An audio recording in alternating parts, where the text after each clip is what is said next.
Zack Snyder reveals behind-the-scenes look of his deleted Green Lantern John Stewart scene.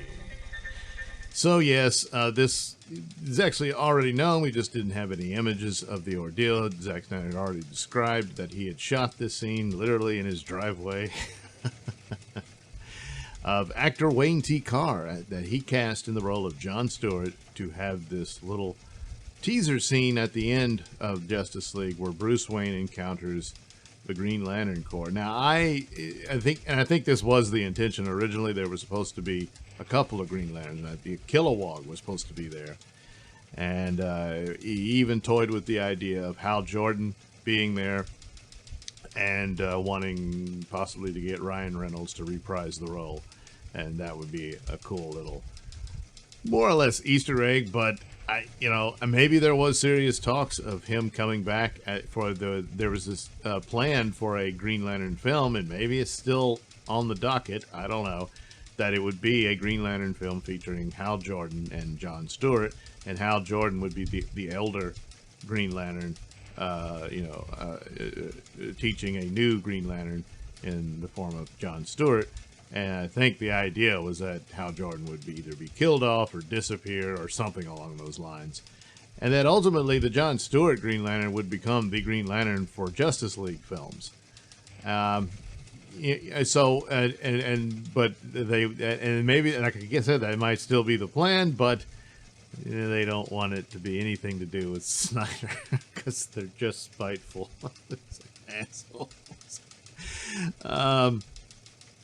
So yes, Snyder, he posted this image, and then the actor himself, Wayne T. Carr, posted this second image where you get a better look at him. And he's in the mocap suit, apparently because they couldn't, Snyder wanted an actual costume for him to wear, because in the Ryan Reynolds movie, it was all CGI suit, which I understood what they were trying to do there, that the Green Lantern ring creates the suit, and so it's made of whatever that Green Lantern light energy is. But in this case, no, he wanted an actual suit, but due to COVID restrictions, it couldn't be done. So he wears the mocap leotard or tights or whatever, and then you would go in with CGI and make the suit. With the concept art, we see what it was to look like, and but this is all in keeping with one of the best depictions of the Justice League and other media besides the comic books, of course, which was the animated series. And boy, I tell you, WB's animation has never gotten back to that era of excellence that they had. And of course, the best ever was the Batman animated series. But all of this came out of that, and that was a really good series. And they've done animated movies of Justice League stories and stuff, but they never quite click as good as that one did. And John Stewart was the Green Lantern for that series. And before he shaved his head bald, he had this haircut, and Wayne Carr's haircut here looks pretty damn close to that. So it's kind of a nod to that version of it. I kind of wish the whole thing had been a nod to the animated series version of those characters, but anyway. So there it is. They shot it and everything, and then WB said no. So now why? Why? And there was a big upset about it, because, obviously the grievances between the two camps is still ongoing.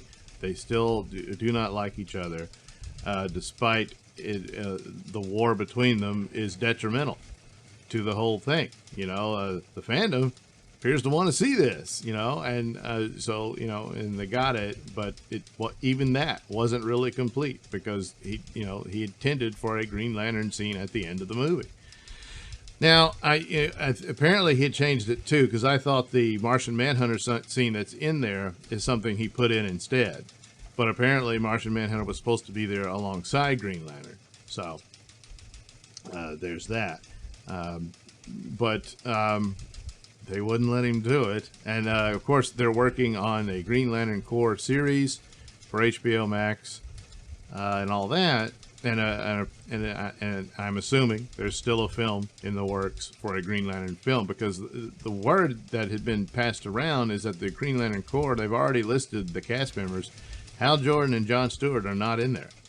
They even go to Alan Scott who's Green Lantern, the original Green Lantern, actually, from the 40s, and he was part of the Justice Society and World War II and all that, and then fell out of favor and got canceled, and so they rebooted the characters in the late 50s and early 60s, and that's the Hal Jordan version with the whole Corps and everything. Alan Scott was never a member of the Green Lantern Corps or anything like that. It was more or less that his Green Lantern was some sort of thing of magic and all that. And he was in another universe. So I don't know if they'll keep that. They're already rewriting him to be gay, which is stupid because the comics already had, you had your gay representation. You did. Turns out his son is gay, or at least he was. I don't know. They really, I guess they'll bring it all back. But I mean, oh, well, he wasn't good enough, I guess. Whatever.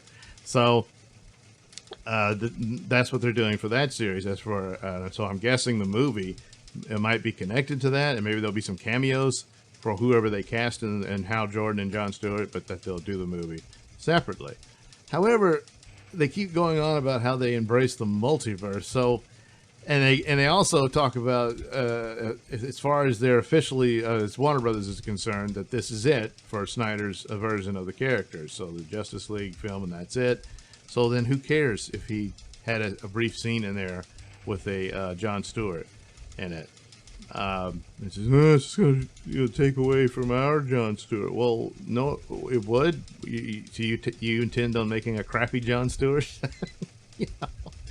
Or hell, they could just cast him in it, and he's just another version of it in and of itself. And I mean, the Flash movie is going to be all about multiverse. So it's like, yeah, it goes on and on and on. There's God knows how many different versions of the same character and all that.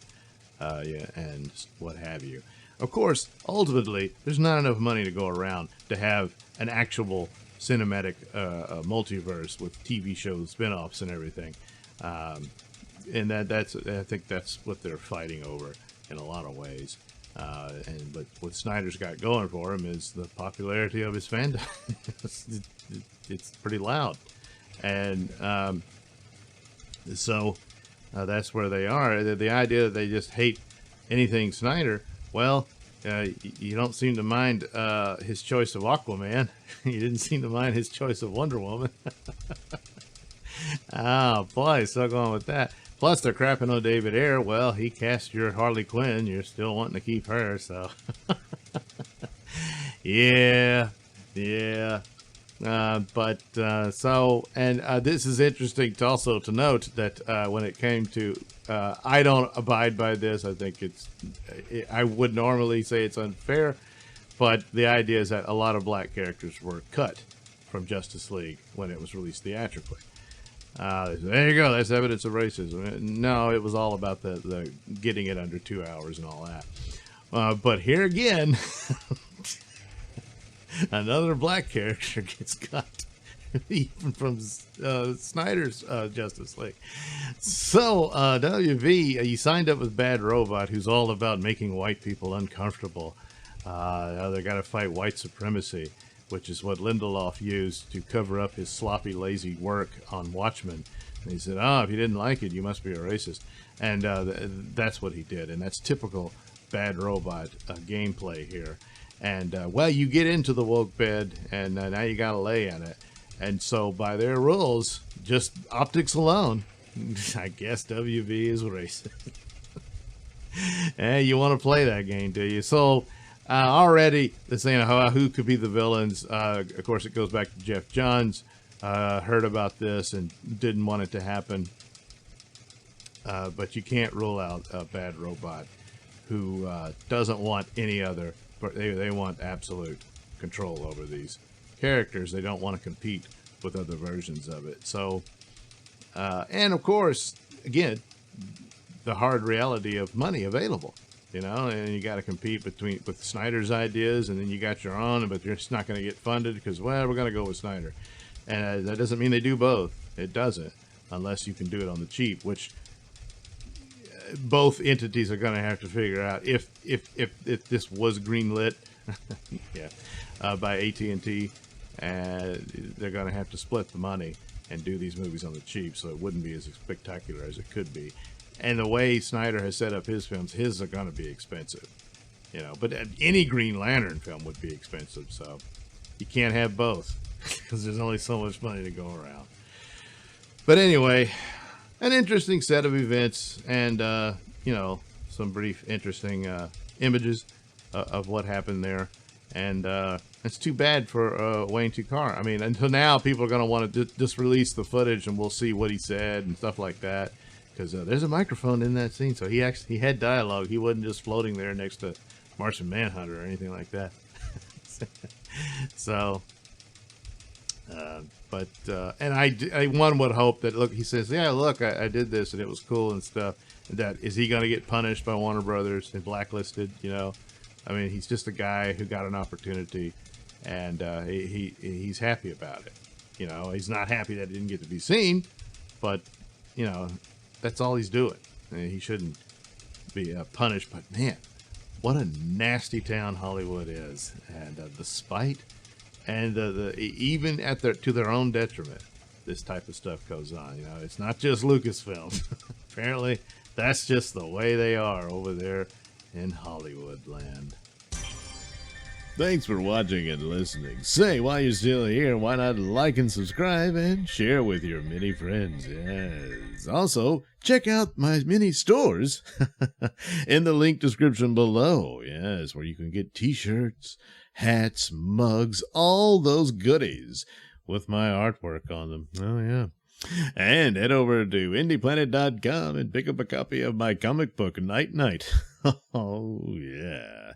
You can also catch me at my podcast, Mr Nailsin Show, on RadioMisfits.com. And you can also watch my videos on BitChute.com and now on Rumble.com. Oh, my goodness. So many places to watch me and my stuff. Oh, yeah. And if that's not enough for you, well, you can follow me on many social media platforms and say hi to your old pal, Mr. Nailsin.